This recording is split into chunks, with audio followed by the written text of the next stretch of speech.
سڵاتان لەبێت ئەم کاتتان باش بینەرانی خۆشەویستی تلڤیزیۆنی کۆمەڵە با هەواڵەکانی سەر لە بەیانی ڕۆژی هەینی لە خزمەتانداین سەرەتا سەردێڕی گرنگترین هەواڵەکان.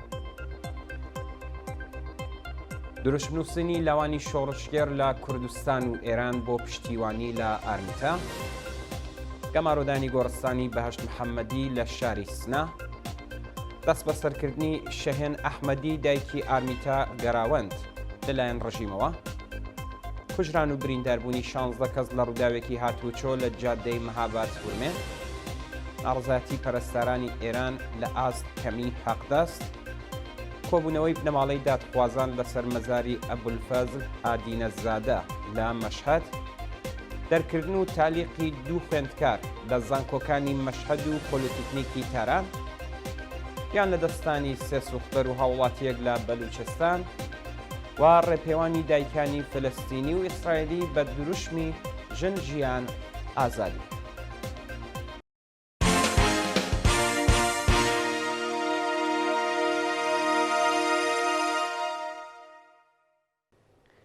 درێژەی هەواڵەکان. دروشمنووسینی لاوانی شۆڕشکێر لە کوردستان و ئێران بۆ پشتیوانی لە ئارمیتا. ڕۆژی پێنجشەممە 13 مانگی ڕەزبەر لاوانی شۆڕشگێر لە شارەکانی کوردستان و ئێران بۆ پشتیوانی لە ئارمیتا گەڕاوەند، دیوارەکانیان بە دروشمی دژە حکوومەت نەخشاند. بە پێی هەواڵی گەشت و کچان و کوڕانی ئازادی خوازی شارەکانی سنا، مەریوان، سەقز، کرماشان، ئیلام، مەشهەد، ڕەشت، ساری و کەرەج بۆ پشتیوانی لە ئارمیتا گەڕاوەند و تەواوی ژنانی تێکۆشەری ئێران دیواری شارەکانیان بە دروشمی دژە حکوومەت نەخشاند و ناڕزاتی خۆیان بەرامبەر بە جنایەتەکانی ڕژامی ئیسلامی نیشاندا. گەمارۆدانی گۆڕستانی بەهەشت محەممەدی لە شاری سنا. ڕۆژی پێنجشەممە 13 مانگی ڕەزبەر هێزەکانی ڕژیم گۆڕستانی بەهەشت محەممەدیان گەمارۆدا تاکو و ڕێگە بە هەر جۆرە کۆبوونەوەیەک لەسەر مەزاری گیانبەختکردوانی شۆڕشی ژینا بگرن. هاوکات لەگەڵ ساڵڕۆژی شۆڕشی ژینا، هێزە ئەمنیەتیەکانی ڕژیم شارەکانی کوردستانیان بە تەواوی میلیتاریزە کردووە و ئەو دۆخە ئەمنیە هێشتا بەسەر شارەکاندا زاڵە و دەست بەسەرکردنی چالاکانی مەدەنی و سیاسی و ئەندامانی بنەماڵەی گیانبەختکردووان درێژەی هەیە. ڕۆژانی پێنجشەممە و هەینی هەر هەفتە هێزە ئەمنیەکان گۆڕستانی شارەکان گەماڕۆ ئەدەن و ڕێگە نادەن خەڵکی ئازادی خواز هاوڕێ لەگەڵ بنەماڵەی دادخوازان لەسەر مەزاری قوربانیانی سەرکوت کۆبنەوە. دەست بەسەرکردنی شەهێن ئەحمەدی دایکی ئارمیتا گەراوەند لەلایەن ڕژیمەوە. ئێوارەی ڕۆژی چوارشەممە 12 ڕەزبەر شەهێن ئەحمەدی دایکی ئارمیتا گەراوەند لە نەخۆشخانەی فەجری تاران لەلایەن هێزە ئەمنیەتیەکانی کۆماری ئیسلامی ئێرانەوە دەست بەسەر و بۆ شوێنێکی نادیار گواستراوەتەوە. بە پێی زانیاریەکان، هێزە ئەمنیەتیەکان وێڕای جێگیربوون لە نەخۆشخانەی فەجر ڕێگە نادەن هیچ کەس تەنانەت بنەماڵەی ئارمیتاش سەردانی بکەن. ڕۆژی پێنجشەممە کاتێک شەهێن ئەحمەدی لەگەڵ چەند کەس لە بەردەم نەخۆشخانە وتوێژی دەکرد، لەلایەن هێزە ئەمنیەکانەوە بە توندوتیژیەوە دەست بەسەر و بۆ شوێنێکی نادیار ڕاگوێزرا. جێگەی ئاماژەیەکە ڕۆژی یەکشەممە 9 مانگی ڕەزبەر ئاتەش بە اختیارەکانی ڕژیم لە مترۆی شوهەدای تاران هێرشیان کردە سەر ئارمیتای تەمەن 16 ساڵ و بە سەختی برینداریان کرد. ئارمیتا پاشگواستنەوەی بۆ نەخۆشخانە چووە کۆماوە و چارەنووسی بە ناڕوونی ماوەتەوە. پاش ئەو ڕووداوە هێزامنیەکان و توێژێکیان لەگەڵ دایک و باوکی ئارمیتا ساز کرد و ناچاریان کردن کە هۆکاری چوونە کۆمای ڕۆڵەکەیان دابەزینی زەختی خوێن و کەوتنی بەسەر عەرز ڕابگەێنن. کوژران و برینداربوونی 16 کەس لە ڕووداوێکی هاتووچۆ لە جادەی مەهاباد بۆ ورمێ. ڕۆژی پێنجشەممە 13 مانگی ڕەزبەر بەهۆی پێکدادانی نێوان دوو ئۆتۆمۆبیل لە مەحوەری مەهاباد بۆ ورمێ، دوو کەس گیانیان لەدەستا و 14 کەسی دیکەش بریندار بوون. بەوتەی بەرپرسانی ڕێکخراوی فریاکەوتنی خێرای ورمێ، کاتژمێر 11:43 خولەکی پێشنیوەڕۆی ڕۆژی پێنجشەممە دوو ئۆتۆمۆبیلی جۆری سەمەند و پژۆ لەسەر ڕێگای مەهاباد بۆ ورمێ پێکیان دادا کە بەو هۆیەوە دوو کەس گیانیان لەدەستا و 14 کەسی دیکەش بریندار و ڕاگوێزی نەخۆشخانە کراون. شایانی باسە کە باری تەندروستی بەشێک لە بریندارەکان ناجێگیرە و لە بەشی تایبەتی نەخۆشخانەی ورمێ لەژێر چاودێری چڕی پزیشکیدا. بردمانی هاوکاتی ڕۆژاوا و باکووری هەرێمی کوردستان لەلایەن تورکیەوە. بەیانی پێنجشەممە 13 مانگی ڕەزبەر فڕۆکەکانی ئەرتەشی تورکیا بنکەکانی پەکەکەیان لە باکووری هەرێمی کوردستان و سەنگەری هێزەکانی سووریای دموکراتیان لە ڕۆژاوای کوردستان بە چڕی بردومان کرد و بۆ هۆیەوە چەندین کەس کوژرا و بریندار بوون. بە پێی راپۆرتی میدیاکانی هەرێمی کوردستان بنکەکانی پەکەکە لەلایەن فڕۆکەکانی ئەرتەشی تورکیا بە چڕی بردومان کراوە، بەڵام هێشتا زیانی گیانی و مادیەکانی ئاشکرا نەکراوە. هاوکات فڕۆکە بێفڕۆکەوانەکانی تورکیا کێڵگەیەکی کشتتوکاڵیان لەسەر ڕێگەی حەسەکە بۆ تەلتەمەر لە ڕۆژاوای کوردستان بردومان کرد کە بۆ هۆیەوە 3 کەس بە سەختی بریندار بوون. لەلایەکی دیکەوە دەوروبەری بەنداوی چلاغای لە حەسەکە و گوندی تەلحەبەش لە ئامودا لەلایەن ئەرتەشی تورکیا و بە چڕی بردومان کراوە. بەوتەی بەرپرسانی ئیدارەی خۆبەڕێوەبەری ڕۆژاوای کوردستان ئەو هێرشە چەند کوژرا و برینداری لێکەوتێتەوە. ناڕزایەتی پەرستارانی ئێران لە ئاست کەمی حەقدەست.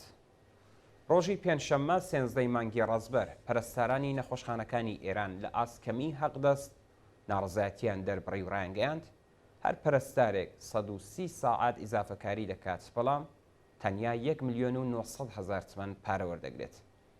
وێڕای کەمی پەرستار لە ئێران وەزیری بەهداشتی ڕژیم ڕایگەیاند کە ساڵانە 2000 پەرستار لە ئێران بۆ وڵاتانی دیکە کۆچ دەکەن.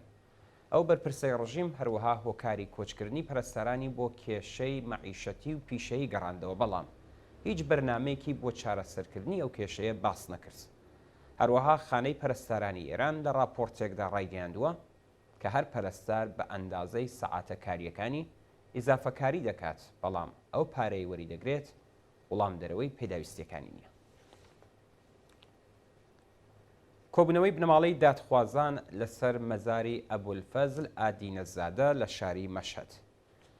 لەگەڵ نزیکبوونەوە بە ساڵڕۆژی گیانبەختکردنی ئەبولفەزل ئادینەزادە لە شۆڕشی ژینا لە شاری مەشهەد، بنەماڵەیە و گیانبەخت کردووە هاوڕێ لەگەڵ ژمارەیەک لە ئازادی خوازان و پارێزەری پەروەندەکەی لەسەر مەزاری کۆبوونەوە. هاوکات لەگەڵ کۆبوونەوەی بنەماڵەی ئەبولفەزل ئادینەزادە و کۆمەڵێک لە خەڵکی ئازادی خوازی شاری مەشهەد لەسەر مەزاری ئەو هەمیشە زیندووە خوسرە و عەلی کوردی پارێزەری بنەماڵەی ئادینەزادە ڕایگەیاند ساڵێک بەسەر قەچڵی حکوومەتی ئەو مێرمەنداڵە تێپەڕ دەبێت، بەڵام هێشتا بە دوواداچوونەکانیان لە دادگای نظامی تا بە ئەمڕۆ بێئاکام بووە. ئەبولفەزل ئادینەزادەی تەمەن 17 ساڵ ڕۆژی 16 ڕەزبەری 1401 و لە ڕەوتی شۆڕشی ژینا بە تەقەی ڕاستەوخۆی هێزەکانی ڕژیم گیانی بەخت کرد. گیان لە دەستانی کرێکارێک و برینداربوونی 6 کرێکاری دیکە لە ئێران. ڕۆژی پێنجشەممە 13 ڕەزبەر کرێکارێک لە پێترۆشیمی شازەند بەهۆی نەبوونی مەنیشۆنی کار گیانی لەدەستا و 6 کرێکاری دیکەش لە کارگەیەکی سەنعەتی لە شاری بۆناب بەهۆی ئاگرکەوتنەوە بە سەختی بریندار بوون. بە پێی راپۆرتەکان بارهەڵگرێک لە پێترۆشیمی شازەندی عێراق ئاگری گرت و بەو هۆیەوە کرێکارێک بە سەختی بریندار و پاشگواستنەوەی بۆ نەخۆشخانە گیانی لەدەستا. هەروەها کارگەیەکی سەنعەتی لە شاری بۆناب سەر بە ئازەربایجانی شەرقی بە هۆکارێکی نادیار ئاگری گرت و بەو هۆیەوە 6 کرێکار بە سەختی بریندار و بە مەبەستی وەرگرتنی چارەسەری پزیشکی ڕەوانەی نەخۆشخانەکران. دەرکردن و تعلیقی 2 خوێندکار لە زانکۆکانی مەشهەد و پۆلیتێکنیکی تاران. لە ڕۆژانی ڕابردوودا خوێندکارێکی زانکۆی مەشهەد بە ناوی مەتین فرامەرسپور دەرکرا و خوێندکارێکی زانکۆی پۆلیتێکنیکی تاران بە ناوی خەشایار نەجەفزادە لە ناونووسی لە قۆناغی ئەرشەددا بێبەشکرا. بە پێی راپۆرتەکان مەتین فرامەرسپور خوێندکاری بواری فەلسەفەی زانکۆی مەشهەد لەلایەن کومیتەی ئینزباتیەوە بۆ ماوەی 2 ترم تعلیق کرابوو، بەڵام لا پەروەندەیەکی نوێدا بە بیانووی هاوکاری نەکردن لە ئێعترافی ئیجباری بە تەواوی لە زانکۆ دەرکراوە. لەلایەکی دیکەوە خەشایار نەجەفزادە خوێندکاری بواری ئەندازیاری لە زانکۆی پۆلیتێکنیکی تاران کە بە تازەیی لە تاقیکردنی ئەرشەددا سەرکەوتوو بوو بە بیانووی بەشداریکردن لە ناڕزایەتیەکانی شۆڕشی ژن ژیان ئازادی لە ناونووسی لە قۆناغی ئەرشەددا قەدەغە و بۆ ماوەیەکی نادیار تعلیق کرا. گیان لە دەستانی سێ سوختەر و هاوڵاتیەک لە بەلوچستان لە نێوان ڕۆژانی سێشەممە تا پێنجشەممە 11 بۆ 13 ڕزبەری 1402 هەتاوی سێ سوختەری بەلوچ بەهۆی ڕووداوی هاتوچۆل لە خاش و میناب گیانیان لەدەستا و هاوڵاتیەکی بەلوچ بە تەقەی هێزەکانی ڕژیم لە جالق کوژرا. بە پێی راپۆرتی کۆلبەرنیوس ڕۆژی سێشەممە 11 ڕزبەر بەهۆی پێکدادانی نێوان دوو ئۆتۆمبیل لە مەحوەری خاش بۆ زاهیدان دوو سوختبەر گیانیان لەدەستا کە ناسناوی یەکێکیان بریتیە لە حەمید ناروی. هەروەها ڕۆژی چوارشەممە 12 ڕزبەر هێزە لیباس شخصیەکانی ڕژیم لە شارستانی جالق هاوڵاتیەکی بەلوچ بە ناوی موسا چاکەری تەمەن 22 ساڵیان تێرۆر کرد.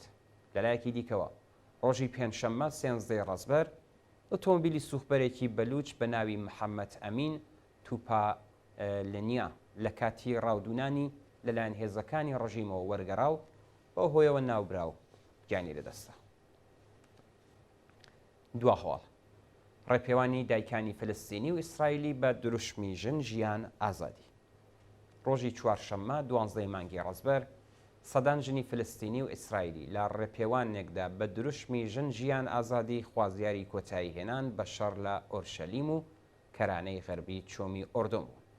بە پێی راپۆرتی دەستگای هەواڵنەری فەڕەنسا ئەمە یەکەمین جارە کە دایکانی فلستینی و ئیسرائیلی لە چالاکیەکی هاوبەش و پاش 70 ساڵ شەڕ و پێکدادان داوای ئاشتی و ئارامی دەکەن.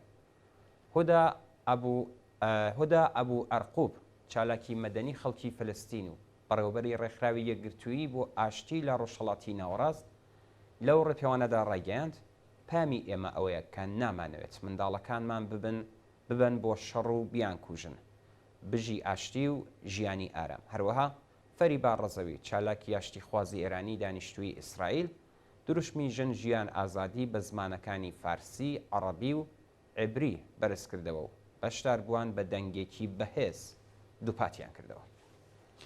بەڵە بینەرانی خۆشەویست گەشتیاڵەکانی سەردەدانی ڕۆژی جوماتان پێشکەشکرا لەگەڵمان بن بۆ بینینی درێژەی بەرنامەکانی تەلەڤیزیۆنی کۆمەڵ.